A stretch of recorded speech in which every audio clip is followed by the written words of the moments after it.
So ayun, tapos na naman ng isang taon at ang ilang taon pa mga dumaan.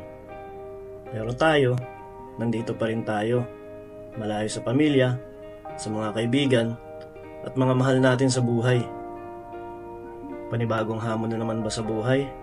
Di siguro. Sabi pa nga ng iba, numero lang yan sa kalendaryo. Kasi kung iisipin naman natin talaga, taon-taon na lang ba natin sasabihin na kailangan harapin natin ang buhay? Tandaan mo, tumagal ka ng ilang taon at naging matibay na hindi mo namamalayan.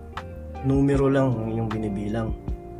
Di man natin nakakasama mga taong gusto natin makapiling sa araw ng pagsalubong at ilan pang mga okasyon na ipaparamdam pa rin naman natin sa kanila yung saya kapag kausap natin sila, maging malungkot man tayo o maging maligaya. Kaya sa mga kapwa ko OFW, tibay lang kabayan. Immortal tayo sa sapalaran. Happy New Year mga kachokaran.